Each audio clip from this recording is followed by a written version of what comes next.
먼저 매우 유감스럽게 생각합니다.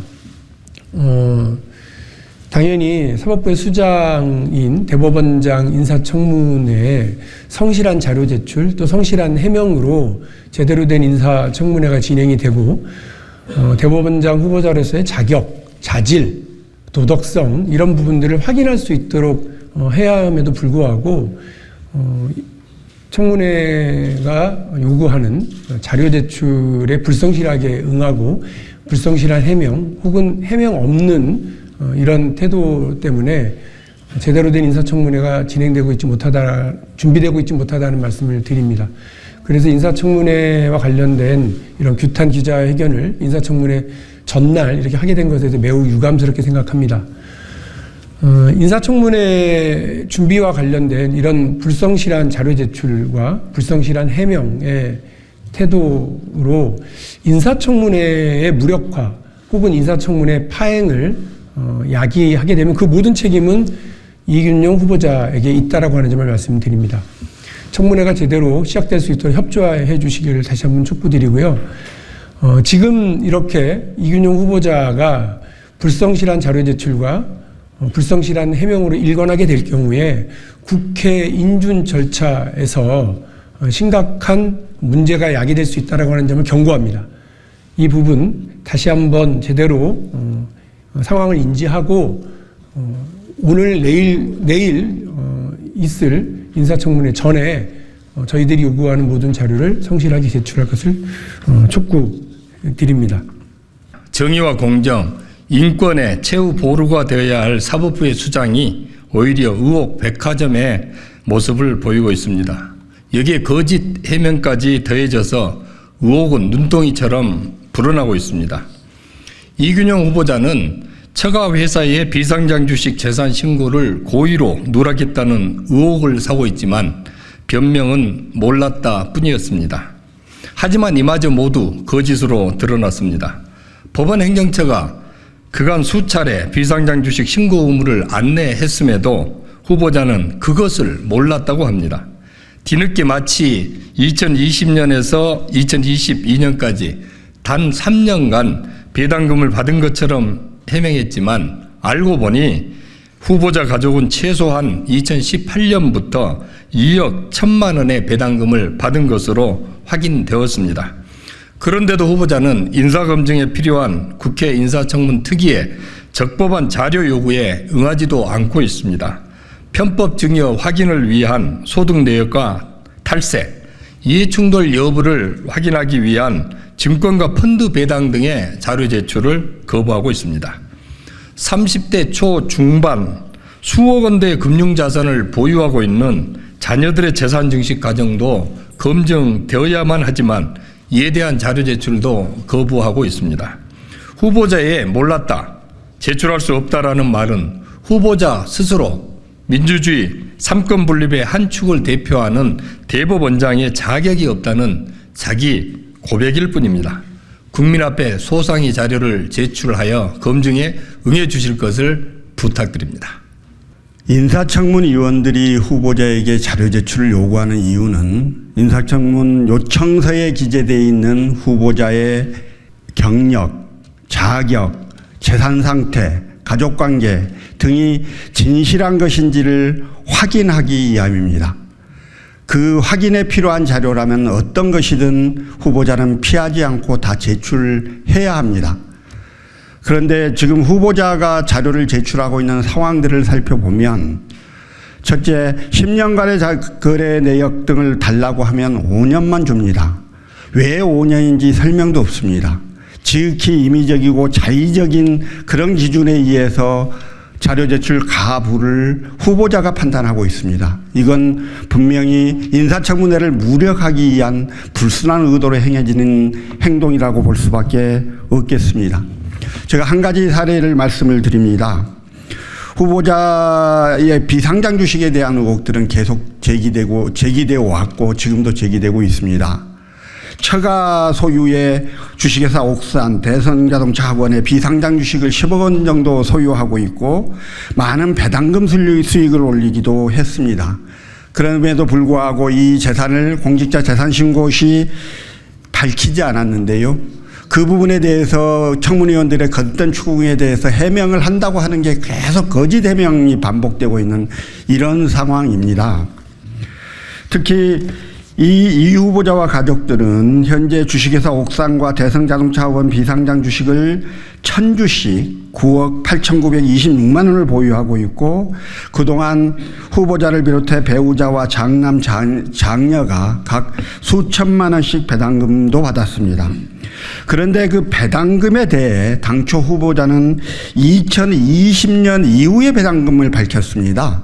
그런데 이에 대해서 김혜재 의원실에서 적극적으로 추궁하니까 2018년 이후 받았다라는 이야기는 했습니다. 그런데 그 내역을 밝히지는 않았죠. 어제 제 의원실에 서면 질의에 대한 답변서가 도착을 했는데요. 그 답변서에는 2018년 이전에도 배당을 받았으나 그 금액을 확인할 방법이 없다는 황당한 답변을 했습니다.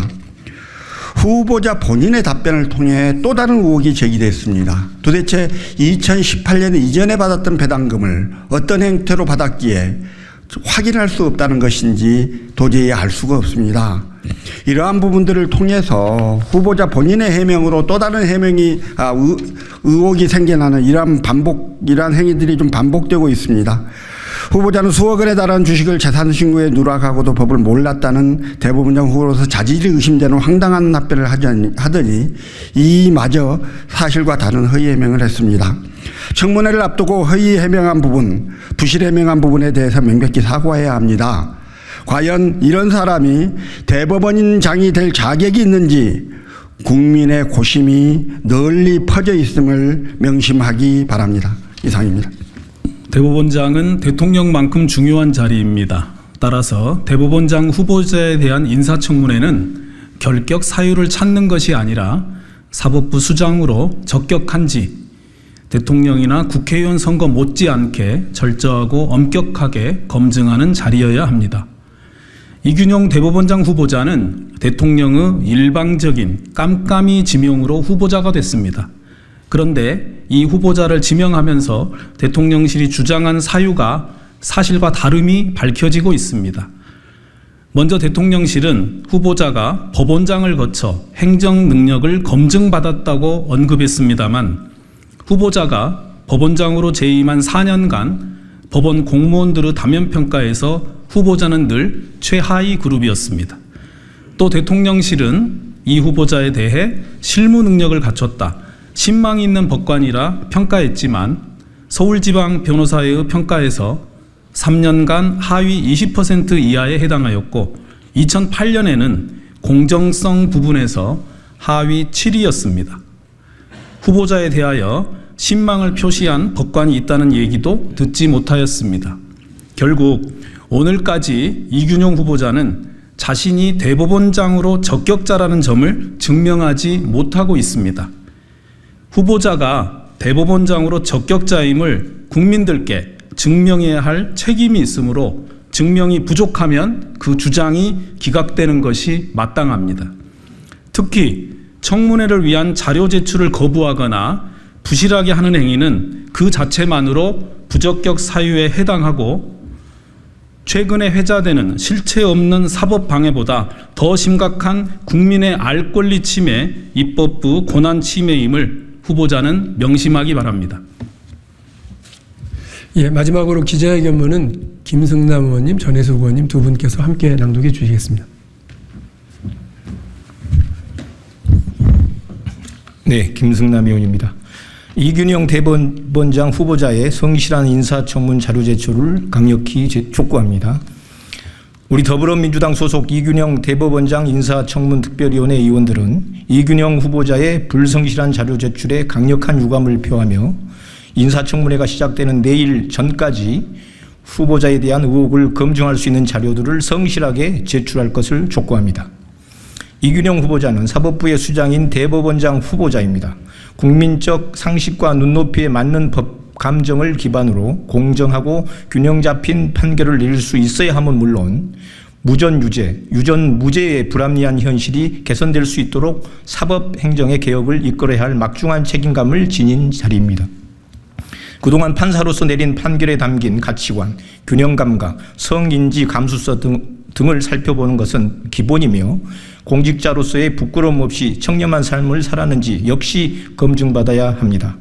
후보자의 많은 재산이 형성되는 과정에 부정한 방법은 없었는지, 자녀들이 얻은 좋은 기회들에 아빠 찬스가 부당하게 개입하지 않았는지 당당히 밝혀야 합니다. 이것이 인사청문회에 임하는 후보자의 의무이며 이를 검증하는 것이 인사청문위원들에게 주어진 역할입니다. 그러나 인사청문회가 시작되기도 전에 후보자에 대한 수많은 의혹들이 터져나오고 있습니다. 10억 원 상당의 비상장 주식 보유 사실을 누락한 부실 재산 신고 문제를 시작으로 장인 등과 함께 구입한 농지에 대한 농지법 위반 의혹, 일찍부터 유학 생활을 한 자녀들이 해외 계좌 재산 신고 누락, 아들의 김앤장 인턴 활동 관련 아빠 찬스 의혹 등이 그것입니다. 또한 후보자가 비상장 주식을 보유한 처가 가족기업은 법인 쪼개기 의혹, 노동법 위반 소지 등이 있음을 드러나고 있습니다.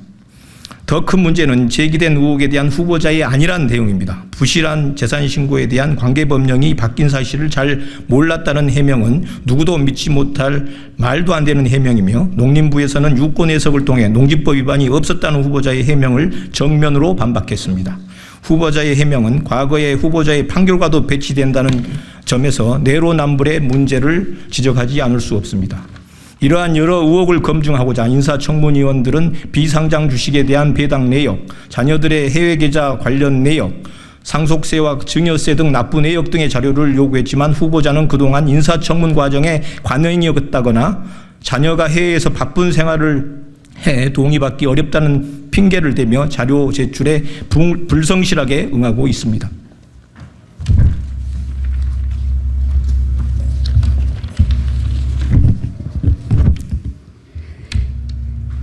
지난 전체 회의에서 자료 요구를 의결한 72개 기관 중 개인정보 제공 동의가 필요한 기관은 46개였으나 후보자가 이들 기관에 보낸 개인정보 제공 동의서에는 정보 제공 범위가 최근 5년 한정이라고 명시되어 있으며 이마저도 자녀를 제외한 후보자와 배우자에 한정되어 있습니다. 더구나 후보자 측에서는 OX로 표시된 개인정보 제공 등의 여부 역시 개인정보에 해당한다며 개인정보 제공 동의서 제출을 거부하고 각 기관에도 제출하지 말라고 통보했습니다. 검증받아야 하는 후보자가 검증받아야 하는 기관과 내용에 대해 자의적으로 판단해 숨길 것은 숨기고 내놓은 자료로는 정확한 검증을 할 수 없다는 것이 우리 인사청문위원들의 확고한 입장입니다. 다시 한번 인사청문회 임하는 후보자의 불성실한 태도에 강력한 유감을 표합니다. 그렇지 않아도 후보자는 성인지 감수성이 부족한 여러 성범죄자 감형 판결에 대해 비판을 받고 있으며 법원 공무원들이 실시한 다면평가에서 최하위권 평가를 받았고 서울지방변호사의 법관평가에서 3년간 하위 20% 이하, 2008년 공정성 부문 하위 7등으로 평가받는 등 그 자질에 대한 국민적 신뢰가 떨어진 상태입니다. 여기에 더해 재산 형성과 공개 과정 등 여러 의혹을 명쾌하게 떨쳐내지 못한다면 후보자를 사법부의 수장으로 받아들일 국민은 단 한 사람도 없을 것입니다. 우리 인사청문위원들은 이균용 후보자에게 지금까지 제출되지 않는 자료들을 인사청문회가 시작하기 전까지 누락 없이 제출할 것을 요구합니다. 특히 다음의 자료들은 반드시 제출해야 합니다. 첫째, 후보자와 배우자, 집계 좀비석의 이자 소득 및 배당 소득의 원천 징수 영수증 일체. 둘째, 후보자와 배우자, 집계 좀비석의 상속 증여 신고 내역 및 상속 증여세 납부 현황. 셋째, 후보자와 배우자, 자녀들의 해외 계좌 개설 내역 및 외화 저축 거래 송금 내역 일체. 이균용 후보자가 남은 인사청문 기간 동안이라도 성실하게 자료를 제출하고 국민 앞에 한 점 부끄럼 없이 떳떳하게 검증받기를 촉구합니다. 우리 더불어민주당 인사청문위원들은 국민을 대신하여 사법부의 수장을 검증하는 데 최선을 다할 것을 다짐합니다.